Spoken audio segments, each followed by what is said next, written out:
हाय, मैं हूं दानियाल। स्वागत है आपका हमारे YouTube चैनल जिसका नाम है क्वांटम डीएनए विद NTSSP में। अभी तक हम लोग ह्यूमन रिप्रोडक्शन में बात कर रहे थे स्पर्मेटोजेनेसिस की, मतलब स्पर्म्स का फॉर्मेशन कैसे होता है, कैसे स्पर्म हमारी बॉडी के अंदर प्रोड्यूस होते हैं। तो अभी स्पर्मेटोजेनेसिस में ही जो हमारे साथ दूसरा टॉपिक है वो स्पर्मेटोजेनेसिस से ही है, और स्पर्मेटोजेनेसिस के साथ साथ बहुत इंपॉर्टेंट है। देखिए, जब स्पर्मेटोजेनेसिस होती है मतलब जब स्पर्म्स का निर्माण होता है तो उस टाइम दो प्रक्रियाएं साथ साथ चलती हैं। एक तो होती है हमारे पास स्पर्मेटोजेनेसिस, जिसमें अगर हिंदी में उसको नॉर्मली भाषा में कहें तो उसको बोलते हैं फॉर्मेशन ऑफ स्पर्मेटिड्स। तो एक तो फर्स्ट स्टेप होता है स्पर्मेटोजेनेसिस में जहां पर स्पर्मेटिड्स बनते हैं, पहली प्रोसेस जिसमें आपने पढ़ा था कि स्पर्मेटोगोनिया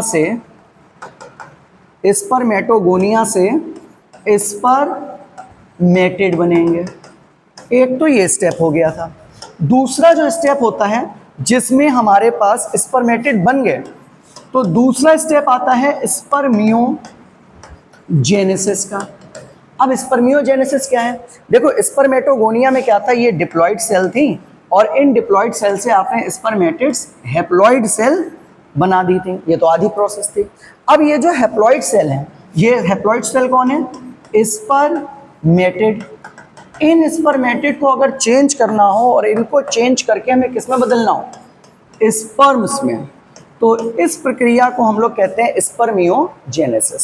स्पर्मियोजेनेसिस में हैप्लॉइड, हमारी ये जो स्पर्मेटिड्स हैं ये हैप्लॉइड हैं, लेकिन ये नॉन फंक्शनल है, नॉन मोटाइल है। क्यों? क्योंकि गोल है, इनके पास कोई फ्लैजिला नहीं, कोई मूवमेंट का ऑर्गन नहीं है। तो ये कन्वर्ट हो जाती हैं किसमें? ये कन्वर्ट हो जाती हैं ऐसे स्पर्म लाइक स्ट्रक्चर में। तो अब जब ये कन्वर्जन हो रहा होगा तो इनके अंदर बहुत से चेंजेस आते होंगे। तो अभी हम लोग को प्रीवियस वीडियो में हम लोग फॉर्मेशन ऑफ स्पर्मेटिड कर चुके थे कि स्पर्मेटिड कैसे बनते हैं। अभी की वीडियो में हम लोग को करना है स्पर्मियोजेनेसिस के बारे में कि स्पर्मेटिड से स्पर्म जब चेंज होते हैं तो क्या क्या चेंजेस होते हैं, क्या क्या बदलाव आते हैं और कैसे वो चीज़ें हमारी बॉडी के अंदर चेंज रहती हैं। तो अभी हम लोग को इस सेकंड पोर्शन को हम लोग को यहाँ पर सॉल्व करना है। क्या इतनी बात आपको समझ में आ गई? अगर कोई ऐसा हो जिसने अभी तक स्पर्मेटोजेनेसिस को बिल्कुल नहीं पढ़ा हो तो पहले आप जाकर प्रीवियस वीडियो को देख लीजिए, फॉर्मेशन ऑफ स्पर्मेटिड्स देख लीजिए स्पर्मेटोजेनेसिस में। तो अगर ये स्टेप समझ में आएगा तभी आपको आगे की प्रोसेस को अच्छे से क्लियर होगी। तो अभी अगर हम लोग स्टार्ट करें तो यहाँ पर आप ध्यान से देखो, ये हमारी सेल थी, इसको क्या बोल रहे हैं हम लोग? स्पर्मेटिड। और स्पर्मेटिड को बदलना है ऐसे स्ट्रक्चर में जिसको हम लोग बोल रहे हैं स्पर्म। तो यहाँ पर कुछ बदलाव जो होते हैं स्पर्मेटोजेनेसिस में, स्पर्मियोजेनेसिस में, स्पर्मेटिड से स्पर्म में, उसमें क्या क्या चीज़ें चेंज होती हैं वो हम लोग को यहाँ पर अभी सबको देखना है। शुरू करें, आइए। सबसे पहले क्या होता है, देखिए, जो हमारी स्पर्मेटिड है, ये सपोज करिए हमारे स्पर्मेटिड है, इस स्पर्मेटिड में कुछ जितने भी, जैसे आपने साइटोलॉजी में या सेल बायोलॉजी में जितने भी आपने ऑर्गेनल्स पढ़े हैं वो सारे ऑर्गेनल्स कन्वर्ट होने लगते हैं। क्या क्या चीज़ें चेंजेस होंगी उनको हम लोग को यहाँ पर सबको देखना है। सबसे पहले जो न्यूक्लियस होगा, इसके ऊपर बहुत क्वेश्चन आता है। सबसे पहले जो न्यूक्लियस होता है सेल का, वो न्यूक्लियस क्या हो जाता है? कंडेंस्ड हो जाता है। न्यूक्लियस कंडेंस्ड होने का मतलब क्या होता है? न्यूक्लियस अपने अंदर का जितना मटेरियल होता है, अपना प्रोटीन, उस सबको लूज कर देता है, आरएनए को लूज कर देता है, तो न्यूक्लियस कंडेंस्ड हो जाता है। मतलब ये आरएनए प्लस प्रोटीन इसको क्या कर देता है? इसका लॉस हो जाता है, लूज कर देता है इसको। ठीक है। उसके बाद में दूसरी जो सबसे इंपॉर्टेंट चीज होती है सेल के अंदर, दैट इज माइटोकॉन्ड्रिया, जो एनर्जी देने का काम करती है। माइटोकॉन्ड्रिया अपने पूरे अरेंजमेंट को चेंज कर लेती है और माइटोकॉन्ड्रिया चेंज होकर एक अरेंजमेंट बनाती है जिसको कहते हैं नीबिन-कर्न अरेंजमेंट। और इस नीबिन-कर्न अरेंजमेंट से माइटोकॉन्ड्रिया बना लेती है नेक रीजन। कौन सा रीजन बना लेती है? नेक रीजन बना लेती है। तो अभी अगर आप थोड़ा सा ध्यान दोगे, यहाँ पर ये जो हमारी स्पर्मेटिड थी गोल, ये स्पर्मेटिड चेंज हो रही है और चेंज होकर क्या बना रही है? इधर देखिए, जो हमारा न्यूक्लियस था वो तो न्यूक्लियस इस टाइप हेड शेप में हो गया। उसके बाद में ये हमारी कौन हो गई, नेक रीजन हो गया मिडिल पीस के बाद, जिसमें हमारे माइटोकॉन्ड्रिया आ रहे हैं। तो अभी आप यहां पर देखो ये क्या था, ये हमारा था न्यूक्लियस, जो कि चेंज हो चुका है किसमें, हेड में।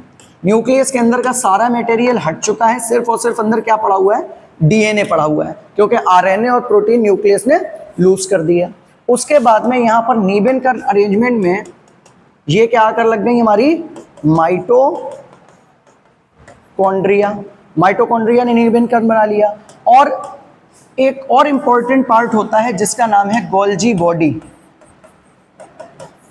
गोल्जी बॉडी जो है, ठीक है, गोल्जी बॉडी को क्या कहते हैं, ट्रैफिक पुलिस ऑफ सेल भी कहते हैं। बहुत इंपॉर्टेंट फंक्शन होते हैं डिक्टियोसोम या गोल्जी बॉडी के। ये चेंज हो जाती है एक्रोसोम में। इसमें चेंज हो जाती है एक्रोसोम में। तो ये आ गया यहाँ पर ऊपर के पास, यहाँ पर आ जाता है, ठीक है, और ये बना लेता है एक्रोसोम। दिख रहा है सबको, ये इसने बना लिया ऊपर एक्रोसोम। और जो हमारा साइटोप्लाज्म होता है, सेल के अंदर का जितना भी लिक्विड होगा साइटोप्लाज्म, ये टेल फॉर्मेशन कर लेगा। तो लास्ट का जो साइटोप्लाज्म है वो ऐसे करके क्या बना लेगा, टेल बना लेगा। तो फाइनली इतने कन्वर्जेंस होने के बाद में सिंपली हम लोग बोल सकते हैं कि अब हमारा स्पर्म कहीं ना कहीं तैयार हो गया है। इसके ऊपर भी बहुत सी चीजें चढ़ी होती हैं, वो हम लोग ने पढ़ा है कि इसके ऊपर एक छोटी सी लेयर चढ़ी होगी पूरी, जिसको ग्लिया कहते हैं, जो कैपेसिटेशन में उतरेगी। क्या होता है कैपेसिटेशन की प्रोसेस, ये आप कमेंट बॉक्स में बताइएगा। तो अभी तक हम लोग देख रहे थे न्यूक्लियस कंडेंस्ड है, माइटोकॉन्ड्रिया में नीबेनकर अरेंजमेंट हो गया, गोल्जी बॉडी एक्रोसोम में चली गई और साइटोप्लाज्म ने बना लिया है सेल, टेल। उसके बाद में यहाँ पर एक चीज ध्यान रखना है, जो हमारा एक्रोसोम है इसका काम बहुत इंपॉर्टेंट होता है और ये एक एंजाइम रिलीज करता है, और उस एंजाइम का नाम कतई आप माथे पर लिख लेना, हाई एल्यूरोनिडेज एंजाइम। कौन सा एंजाइम होता है, हाई एल्यूरोनिडेज एंजाइम होता है। और यही एंजाइम है जो फर्टिलाइजेशन के टाइम पे पेनिट्रेशन करने में, ओवा में छेद करने में हेल्प करेगा। तो ये एक्रोसोम का बनना तो बहुत ज्यादा क्या हो गया, इंपॉर्टेंट हो गया। अगर एक्रोसोम नहीं बनेगा तो स्पर्म बनाने से कोई फायदा नहीं, क्योंकि एक्रोसोम मेन लीडिंग वर्क करता है पूरे हमारे स्पर्म में। तो इतनी चीज अगर समझ में आ गई हो तो इसको इरेज करने वाले फिलहाल आप इसका स्क्रीनशॉट एक बार जरूर ले लो, ठीक है। लेकिन ये चीज तभी पढ़ना जब आप पिछली वीडियो देख चुके हो। नहीं देखी हो तो पहले पिछली वीडियो प्लेलिस्ट में देखो और फिर आगे की बात करो।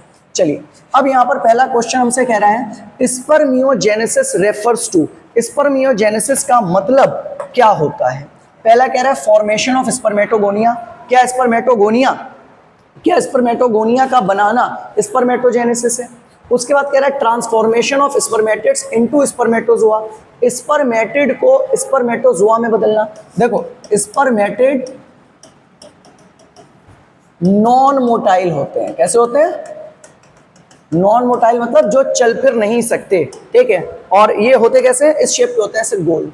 और इन स्पर्मेटिड को चेंज करना या बदलना किसमें, स्पर्म में। स्पर्म कैसे होते हैं, मोटाइल होते हैं और ये कहीं ना कहीं शेप रहता है। इसका कन्वर्जन इसमें होना क्या कहलाता है, स्पर्मियोजेनेसिस कहलाता है। तो आपसे पूछ रहा है कि फॉर्मेशन ऑफ स्पर्मेटोगोनिया, स्पर्मेटोगोनिया का बनना। सर स्पर्मेटोगोनिया से तो स्पर्मेटिड बनाता, ये तो ऑप्शन हमारा नहीं हो सकता। Transformation of spermatid into spermatozoa, spermatid को स्पर्मेटोजोआ में बदलना। या अगला कह रहा है मल्टीप्लिकेशन ऑफ प्राइमरी स्पर्मेटोसाइट या release of spermatozoa from seminiferous tubule.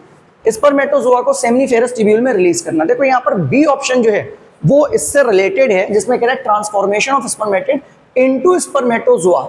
Spermatid को स्पर्म में या स्पर्मेटोजोआ में चेंज करना। अब यहाँ पर थोड़ा सा कंफ्यूजिंग है कि स्पर्मेटिड को स्पर्मेटोजोआ में, आप तो बता रहे हो स्पर्मेटिड को स्पर्म में बदलना, तो फिर ये ऑप्शन बी वाला सही क्यों कह रहे हो। देखो स्पर्मेटोजोआ भी हम स्पर्म को बोल सकते हैं।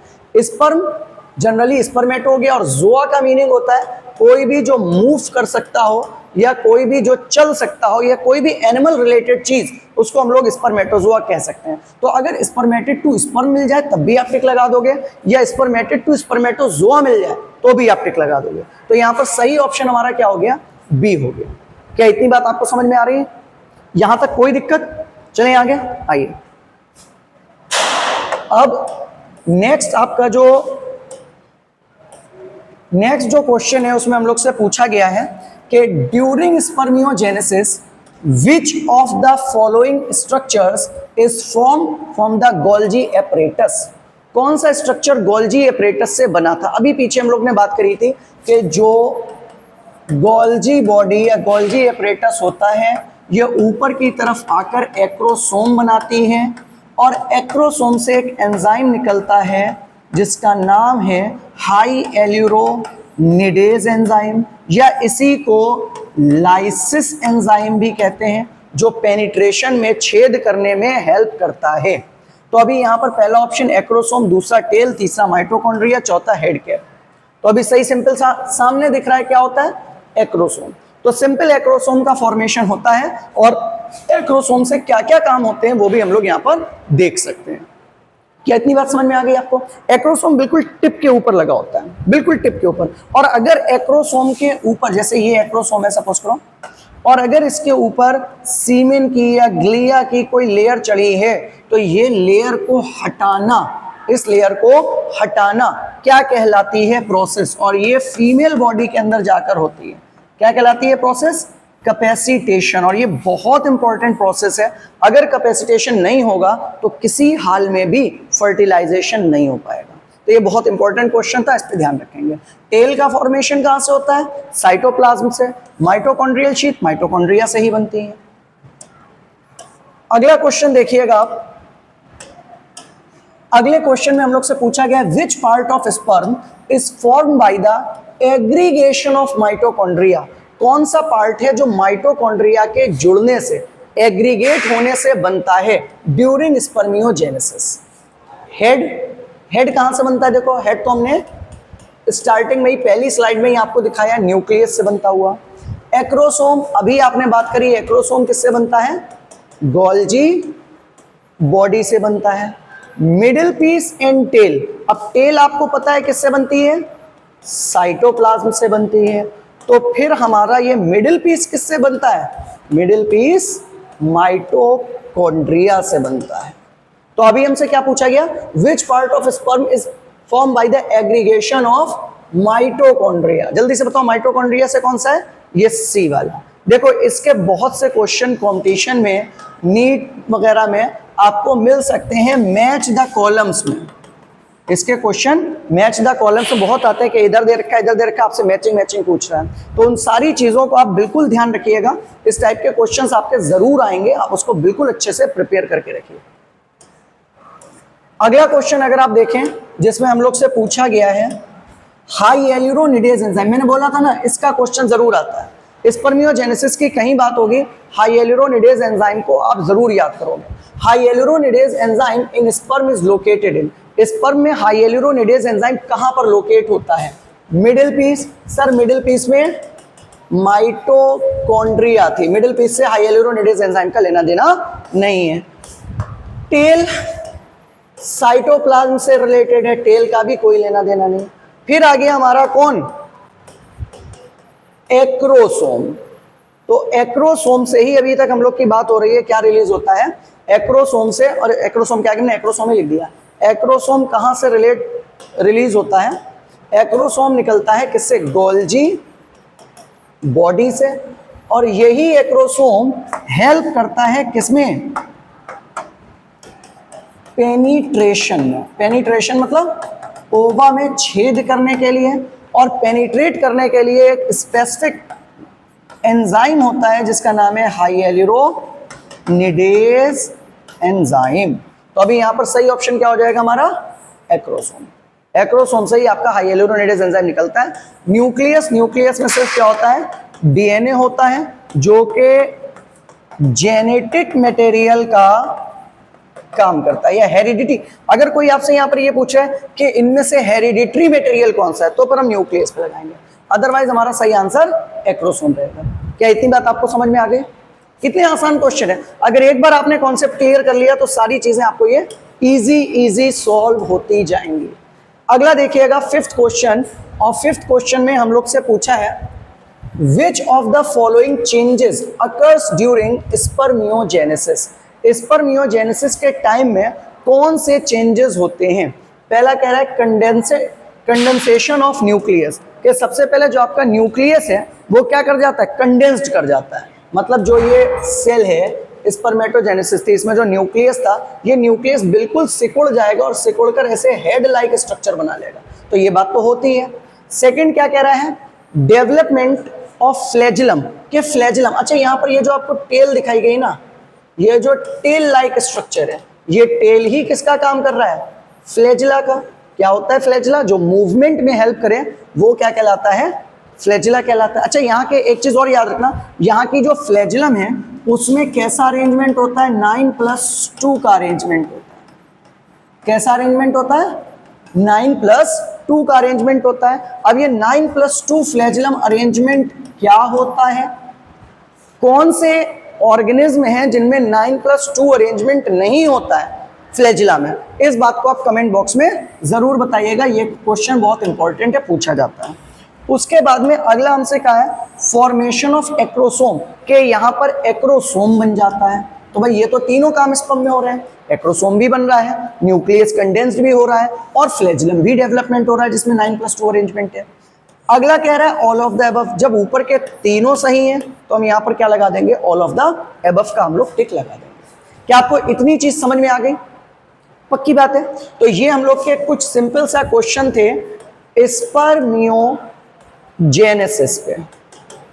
अभी तक हम लोग ने फॉर्मेशन ऑफ स्पर्मेटिड, स्पर्मेटोजेनेसिस कर लिया, हमने आज स्पर्मियोजेनेसिस कर लिया। अभी एक क्लास आपका स्ट्रक्चर ऑफ स्पर्म पर हो जाएगा पूरा। इसके बाद में हम लोग को ओजेनेसिस, फीमेल की बॉडी में ओवा बनाकर देखनी है और फिर फर्टिलाइजेशन करके आगे की प्रोसेस को हम लोग चलाएंगे। तो अभी तक हम लोग अगर ध्यान से आपने सारी वीडियोस हम लोग की देखी हो, तो चाहे फिजिक्स रही हो, केमिस्ट्री रही हो या बायोलॉजी रही हो, इन सारे सब्जेक्ट्स में आपको एकदम परफेक्ट तरीके से सारी चीज़ों को प्रोवाइड कराया जा रहा है। साथ ही साथ अगर आपको कोई नोट्स रिलेटेड प्रॉब्लम आ रही हो कि हम लोग आपको MCQs या न्यूमेरिकल्स आपको लगवाए जा रहे हैं, तो अगर किसी को नोट्स रिलेटेड प्रॉब्लम आ रही हो तो वो कमेंट बॉक्स में बताएं, आपको वो नोट्स भी फ्रीली अवेलेबल कराने की पूरी जिम्मेदारी हम लोग की। तो अभी सिंपल सा बस आप अपनी तैयारी को कंटिन्यू रखिए, और अगर आपको हमारी वीडियोस अच्छी लग रही हो तो चैनल को सब्सक्राइब जरूर करिए और लाइक शेयर करना तो बिल्कुल भी नहीं भूलिएगा। मिलेंगे हम लोग नेक्स्ट वीडियो में, जब तक के लिए थैंक यू।